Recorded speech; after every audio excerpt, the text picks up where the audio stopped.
verdade, você achava, quando você começou, que esse livro ia virar o que virou? Ia mudar a sua vida?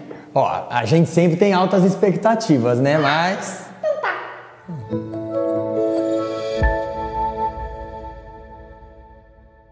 Olá, mestras e mestres queridos. Hoje estamos recebendo para uma conversa aqui o professor Fernando Trevisan, que participou de um projeto super pioneiro da trazida do ensino híbrido para cá. Professor Fernando é mestre pela Unesp em Tecnologias. Tecnologias e Educação Matemática. E pós-graduado em Design Thinking, isso. Thinking, muito bem. Para começar, o que é ensino híbrido? É um prazer estar aqui falando com você, Jô. Ensino híbrido, ele é composto de modelos de aula que consideram o aluno no centro do processo. E dentro dessa aula tem que ter uma parte da aula que o aluno faz, a gente chama assim de offline, e uma parte da aula online. Na parte offline, o aluno faz atividades sem tecnologia, qualquer tipo de atividade. Um trabalho em grupo, por exemplo, com um exercício para eles discutirem em grupo e construírem uma solução. E na parte que a gente fala online, é uma parte em que eles vão utilizar uma tecnologia que vai preferencialmente captar dados para que depois o professor consiga personalizar o processo de ensino-aprendizagem dentro da aula dele. E por que ensino híbrido hoje aqui no Brasil? Qual é o diferencial? Por que vale a pena investir nisso? Vale a pena porque são modelos de aula, né? Modelos de aula a gente tem dentro do ensino híbrido dois tipos. Os modelos sustentados, que eles ainda conservam algumas características das escolas tradicionais como a gente conhece no Brasil, e os disruptivos, que rompem com as principais características, por exemplo, a divisão dos alunos por sala. Então, os modelos sustentados têm alguns modelos de rotação, que você monta estações de trabalho e os alunos conseguem, dentro dessas estações, fazer atividades com objetivo específico de começo, meio e fim dentro de cada uma das estações, mas todos ligados a um objetivo principal. Então, por exemplo, numa estação dessa, a gente consegue trabalhar uma atividade para eles fazerem em grupo, com um problema. Dentro dessa atividade, eles podem argumentar, se comunicar, fazer criações de soluções alternativas, e tudo isso está vinculado, por exemplo, às competências gerais da BNCC. Então, o ensino híbrido potencializa o momento da aula para desenvolver essas outras competências gerais que talvez uma aula expositiva não desenvolva com tanta qualidade. Agora, o professor de matemática que está aí nos escutando, o seu conteúdo não fica comprometido em relação ao tempo? Não, vale lembrar que isso não serve só para matemática, serve para qualquer área do conhecimento, qualquer disciplina ou componente curricular, mas não fica comprometido, porque você trabalha de outras maneiras e tem condição de tratar outros objetivos dentro da aula, por exemplo, a sala de aula invertida. Hoje a gente você que está assistindo o vídeo, por exemplo, você descobriu o tema possivelmente pelo título do vídeo ou pela divulgação que teve, enfim, você encontrou o vídeo de algum modo. Só que isso, se fosse uma sala de aula invertida, se isso compusesse um momento de aprendizagem em que você, antes de visualizar o vídeo, tivesse, por exemplo, lido um texto ou visto um outro vídeo ou coisa assim, você teria outros tipos de conhecimento que agora, no momento da fala, seria mais fácil vincular e aumentar a sua rede de conhecimentos aí sobre o tema. Então, a sala de aula invertida, por exemplo, ela permite que o aluno tenha contato antes da aula com o tema que vai ser estudado. Então, o momento da aula se torna muito mais rico, porque ele vai fazer novas relações. Sala de aula invertida não é única do ensino híbrido. Não é único do ensino híbrido. Qualquer metodologia ativa. Tem várias metodologias ativas. Por que o ensino híbrido chama híbrido? Por causa do online e do offline? Isso, porque ele mescla o online com o offline, e nos momentos de aprendizagem o aluno tem controle sobre o ritmo como ele aprende, a forma como ele aprende, o local como ele aprende, o modo como ele aprende, se ele vai aprender por texto, se ele vai aprender por vídeo, se ele vai aprender discutindo com um colega, com alguém explicando para ele, e até mesmo vendo uma parte da aula expositiva que o professor pode trabalhar. Então o híbrido vem dessa mescla. Tem uma parte expositiva? Tem partes nos modelos que elas podem ser expositivas, se essa for a estratégia do professor. Na verdade, eu costumo dizer nas formações de professor que eu faço, que o professor tem que pensar qual é o objetivo da aula e qual é a melhor maneira de ensinar aquele conteúdo para o aluno. Ao final da aula, ele espera que o aluno saiba fazer o quê? Então, dentro de um momento, por exemplo, o laboratório rotacional, o modelo chamado laboratório rotacional, a turma é dividida em dois. Uma parte fica em sala com o professor e a outra parte vai para o laboratório. Nessa parte em sala, o professor pode trabalhar em grupos, pode trabalhar com todo mundo num único grupo ou dando aula expositiva. Se essa for a melhor. laboratório? Aí depende da característica de cada escola, de cada instituição. Se a escola tem um monitor de informática presencial no laboratório, pode ser essa pessoa, ou a escola pode ter dispositivo móvel, tablet, notebook, o professor pode fazer o laboratório dentro da própria sala de aula, ou pode ter algum professor assistente para fundamentar um. Isso varia de acordo com as realidades, né? Você está falando de assim, laboratório de informática, monitor. Vamos pensar na realidade da escola pública. Sim. Conseguimos colocar o ensino híbrido na escola pública? Com certeza sim. Porque, inclusive o grupo de experimentações, né, esse trabalho todo teve origem com uma parceria da Fundação Lehman do Instituto Península, e a gente abriu um processo pela internet, os professores puderam mandar planos de aula. Foram selecionados dentre cerca de 1.700 professores, 16, e esses professores formam até hoje o grupo de experimentações em ensino híbrido. Dentro desse grupo a gente tem professores de escolas públicas e privadas de 4 estados do Brasil, que representam as diversas características das escolas como a gente tem no Brasil. E como que rola lá na pública, então? Dentro da escola pública, eles conseguiram aplicar, porque o ensino híbrido, diferente do que muita gente acredita, ele não pede o uso de um dispositivo por aluno, mas você pode ter um dispositivo para que os alunos realizem pesquisas, por exemplo. Um dispositivo pode servir para um grupo de alunos específicos de acordo com a sua intencionalidade, né, o seu objetivo. Se você quiser que cada aluno realize individualmente exercícios numa plataforma e você tem uma sala com cerca de 25 alunos, por exemplo, 30 alunos dentro dessa sala e você tem 6 computadores, você pode dividir em 5 grupos de 6 e cada um desses alunos vão usar, por exemplo, um por vez. Você não precisa de um por aluno. E até mesmo, eventualmente, celular, dependendo do que você quer. Se é uma pesquisa, eles podem usar o celular, o que é importante, porque assim eles têm consciência de que o celular pode servir inclusive para um momento de aprendizagem dentro de sala. E aí você dá significado ao uso desse dispositivo. Você já tem usado há alguns anos o ensino híbrido. Sim. O que você reparou antes e depois desse uso com determinadas salas? Há uma melhora qualitativa na aprendizagem dos alunos. Isso se deve ao fato de que eles deixam de ser aquele papel passivo e passam a ter um papel mais ativo na construção do conhecimento, inclusive com outros colegas, e aprendendo com os amigos. E isso traz benefícios, como, por exemplo, a melhora na qualidade da argumentação e da comunicação, que são 2 das competências gerais da BNCC, comunicação e argumentação. Pensamento crítico, reflexivo e criativo. Quando eles trocam ideia dentro de um grupo e ouvem críticas e argumentam dentro do próprio pensamento deles, refletem sobre e usam, por exemplo, a criatividade para a busca de uma solução para um determinado problema aberto, que permite vários caminhos, eles estão, inclusive, trabalhando outras coisas além do conhecimento, no caso da minha disciplina, né, matemático. Mas isso vai além do conhecimento trabalhado em qualquer disciplina. Entendi.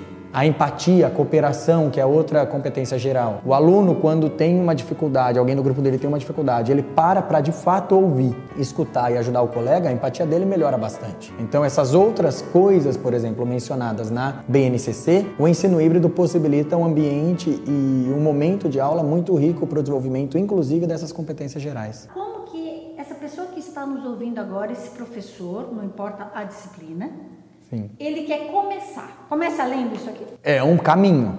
A leitura do livro é um caminho porque o livro relata, ele é escrito por professores, por todos os professores do grupo de experimentação e para professores. Por isso o livro, ainda bem, foi muito bem aceito pelo meio educacional. As pessoas têm lido e têm gostado pelo fato dele retratar a experiência de outros professores em diversas realidades durante o estudo dos modelos do ensino híbrido, né? Tá. Então, para o professor que quer começar, o livro é um bom passo. Tem um curso na internet gratuito também, disponível no Coursera, com o mesmo nome do livro, Ensino Híbrido, Personalização e Tecnologia na Educação, que você tem acesso a esse curso. Aí fez o curso também. E aí tem o curso, que é outro passo, e a aplicação. É óbvio que o professor não precisa começar com um ambiente totalmente formal, com todas as tecnologias. Não, isso é uma falácia, não. Você pode começar, por exemplo, dividindo sua turma em 3 estações de trabalho. Numa estação, eles podem fazer uma lista de exercícios do seu material que você usa em sala de aula ou uma lista que você preparou. E aí eles vão fazer essa lista para a prática mesmo.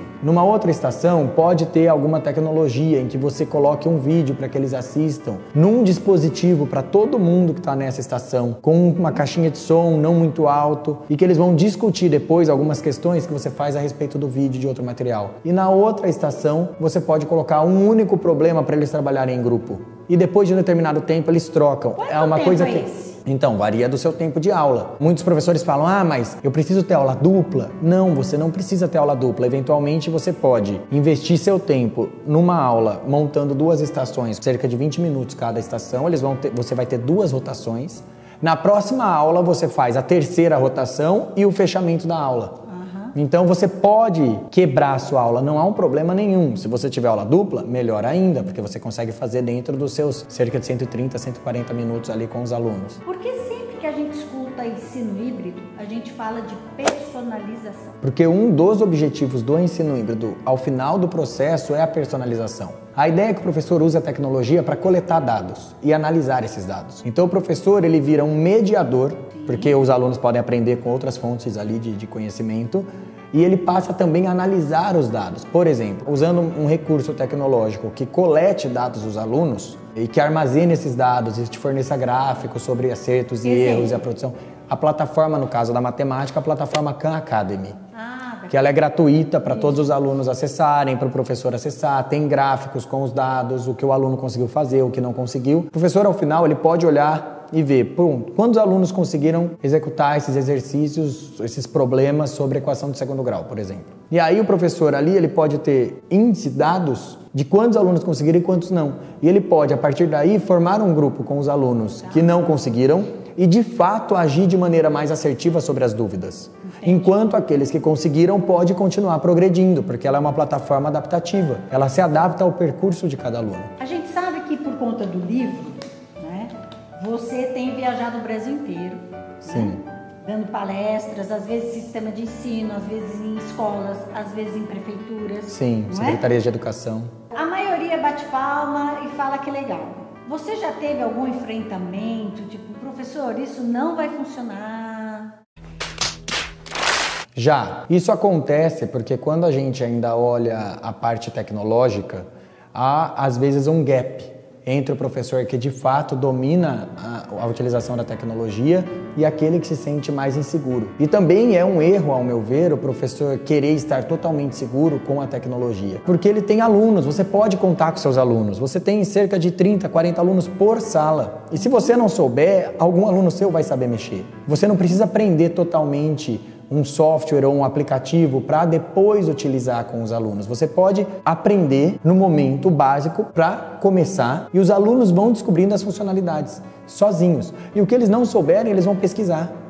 Eles são autônomos, porque a vida dele, né, dos alunos é com o celular em mãos. Então, o que eles não sabem, eles pesquisam, eles já fazem isso. A gente pode ficar tranquilo e usar isso a nosso favor. E aí, algumas vezes, os professores questionam, será que dá certo? Resolve em disciplina? Depois de um tempo, é uma opinião geral. Quem usa depois de um tempo não relata mais em disciplina. Há uma melhora significativa na participação dos alunos. Eu nem falo em disciplina. Mais genuíno, né? Isso. Estar aqui pouco tempo, já ter uma outra tarefa, né? Isso. Sempre funciona, e eu tenho falado isso aqui no canal, quando você delimita o tempo, a tarefa, né? O aluno ele faz uma otimização do seu tempo, ele sabe o que se espera dele. Porque quando a concentração dele está baixando, ele troca de estação.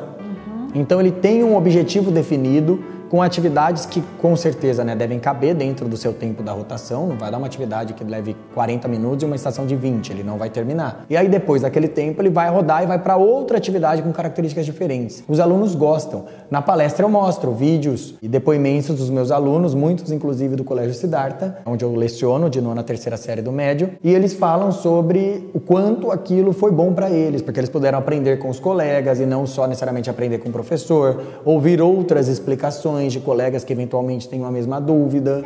Isso mexe com o nosso ego, mas há muitos alunos que relatam que aprendem mais com o colega, do que com o professor. Porque parece que passa por uma tecla SAP e o colega fala de uma maneira que é mais melhor. Acessível, né? Às Agora, vezes. independentemente da recusa de trabalhar com isso, por conta da tecnologia, você já encontrou a recusa por conta da perda desse protagonismo ou por o professor não querer sair daquela dinâmica mais tradicional?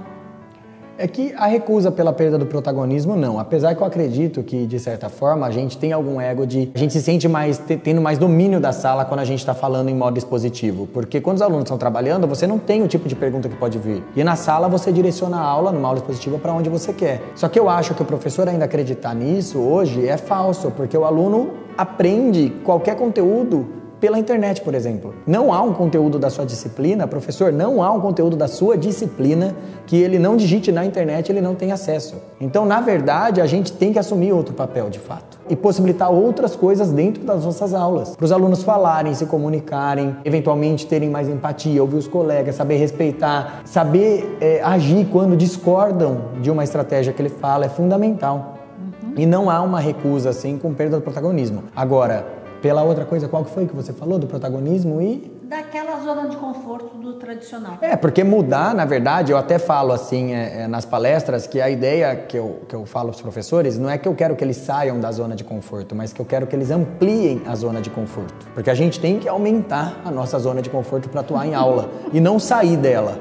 E para aumentar, você tem... Você tem enganado muita gente com essa frase? Olha... Eles acreditam. Ampliar a zona de conforto, você está, né, tendo que... Tem um momento ali de crise, né? Tem um momento de crise, mas tem um momento que leva a um crescimento, a um amadurecimento, a fazer práticas diferentes. De fato, eu acho que a ampliação da zona do conforto é o que a gente tem que buscar. Porque num primeiro momento... Vamos começar a usar. Pode usar. Eufemismo pedagógico. Uma coisa assim, né, que na verdade faz sentido, porque no começo a gente se sente desconfortável até com a aula expositiva. Lembra lá no começo da sua carreira, professor? Até a aula expositiva deixava a gente nervoso. E a gente foi praticando e hoje a gente se sente mais calmo. Pra gente encerrar, quais dicas poderosas, pode ser duas, que você passa para o professor que está ouvindo tudo isso? A primeira, né, quando a gente, na época da escrita do livro, da produção do livro, eu trabalhava e um lema na equipe toda era uma coisa assim, que era comece simples, mas comece. Não queira elaborar aulas sofisticadas, comece simples. Uma atividade, divida a turma, por exemplo, em 2 estações. A sala de aula invertida é o modelo mais que eu recomendo para início. Você vai pedir... Está na nossa zona de conforto. Sim, porque você vai pedir para os alunos terem acesso ao material, um vídeo, um texto que você vai indicar previamente sobre determinado tema. Por exemplo, fotossíntese, algum tema de história, qualquer coisa, qualquer disciplina. E na aula, você vai usar aquilo que os alunos viram e pesquisaram para construir a sua aula. A construção da sua aula pode ser do jeito que você quiser. Por exemplo, uma aula expositiva em que você vai questionando os alunos e eles vão falando e você vai montar, por exemplo, a lousa a partir do que eles falarem. Então não vai ser mais a lousa a partir do seu roteiro. Você vai fazer perguntas. Mas isso eu posso considerar que é uma técnica do ensino híbrido? A sala de aula invertida é um modelo do ensino híbrido. Então ele vai ter usado a tecnologia anteriormente e não necessariamente você precisa no primeiro momento, por exemplo, se preocupar com a personalização, com coletar dados. Não se preocupe com isso. Isso é bem sofisticado, né? Isso vai depender de um recurso tecnológico, isso vai depender do aplicativo ou do software que você vai usar. Então não necessariamente nesse primeiro momento você precisa se preocupar com isso. Então a primeira é comece. O importante é começar. Começar. A segunda dica é você explicar para os alunos o que eles farão. Vocês estarão divididos em 3 grupos. O objetivo da primeira estação é essa, da segunda é essa, da terceira é esse. Eu espero que nessas estações vocês conversem, troquem, construam, tirem as dúvidas uns dos outros, se ajudem. Caso vocês não conseguirem, todo mundo de um grupo, responder alguma dúvida, aí vocês me chamam. Eu diria assim, um engano comum do professor, divide todo mundo em grupo. Os alunos estão trabalhando em grupo. Daí quando você está circulando pela sala, você passa ao lado de um grupo. O grupo te chama. Você vai lá e tira a dúvida. Você perdeu e tirou a força do grupo, porque se eles estão em grupo, eles devem tirar as dúvidas primeiro. E quando você chega, você pergunta, até onde vocês chegaram? O que vocês conseguiram fazer? Dividiu em grupo, explica. Cada estação tem um objetivo, eu espero de vocês isso e aquilo. E ao final a gente vai socializar. O tempo de cada estação é esse. A ideia é que vocês cheguem ao final, então controlem o tempo. É explicar para os alunos, porque às vezes a gente quer que os alunos se dividam em grupo e ele pega a carteira da frente da sala e arrasta lá do fundo. A gente pressupõe que eles saibam trabalhar em grupo, quando na verdade a gente poderia falar, só tirar seu material dessa mesa, usa a mesa de um colega, o colega usa a mesa que, entre aspas, é sua, né? Porque não tem isso, a mesa é de todo mundo. Primeiro começar e depois conscientizar os alunos sobre o que eles farão. Porque aí eles vão saber o que você espera dele. E eles vão agir de acordo com o que você espera. Porque eles vão estar numa atividade que eles vão gostar. Ao final, converse com seus alunos. Converse, filme se possível para você. Agora, você dividiu em 3 grupos. Você entrou antes E separou essas carteiras e pôs o material? Não, de jeito nenhum, não. Você entra com o aluno e vai fazer... Eu entro com o aluno e falo para eles, eu preciso de 3 grupos, mas se você falar que precisa de 3 grupos só, não é suficiente, porque eventualmente seu aluno lá do Fundo 2 ou do Fundo 1 vai pegar a mesa dele e levar do outro lado. Entendi. Fale, tira o material da mesa, porque agora vocês vão usar as mesas vão ser usadas por todos, a gente vai formar 3 estações de trabalho dentro da sala de aula, então você vai circular entre essas estações. O aluno gosta, né? Quando você fala grupo, ele já acha uma coisa antiga, mas você falar, vamos montar 3 estações, já dá um É o nome novo, é um nome novo. Escolas que trabalham com bastante Sim. metodologia ativa, necessariamente é uma dica boa e barata, que a gente trouxe lá da Califórnia, que são bolinhas de tênis já usadas, que os clubes não sabem o que fazer com elas. Sempre tem alguém na escola que tem um professor, que é sócio de um clube, traz as bolinhas, aí faz um corte ali, aí arrasta para cá e para lá, sem riscar o chão, sem fazer aquele barulho. Professor Fernando, Sim. Muito obrigada. Eu que Alguma agradeço. dica final, alguma coisa que você possa engrandecer ainda mais com a sua expertise quem nos ouve?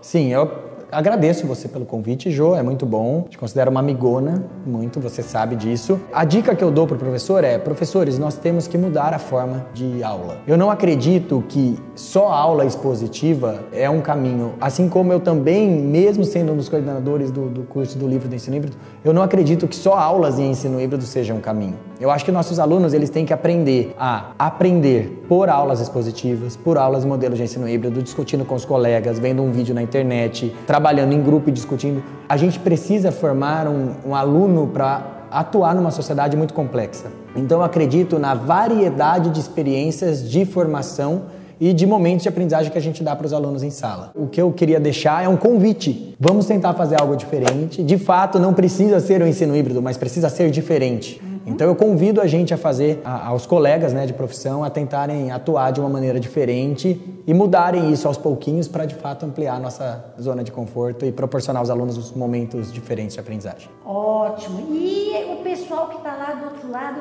queria falar com esse cara, deixa aí o seu contato. Eu divulgo as coisas no meu Instagram, Fernando M. Trevisani. Estou dando aula, às vezes peço depoimentos, os alunos estão fazendo atividade, é ao vivo, eu gravo e divulgo ao vivo para eles, para as pessoas terem acesso e se inspirarem em coisas diferentes, tá? Não só em modelos de ensino híbrido, mas em outros modelos de outras metodologias ativas. O meu Facebook é o meu nome, Fernando Melo Trevisani, e o meu e-mail, fernando-mt, M de Melo, T de Trevisani, @hotmail.com. Muito Podem obrigada, entrar em contato. Fernando. Valeu, Muito Jô. obrigada.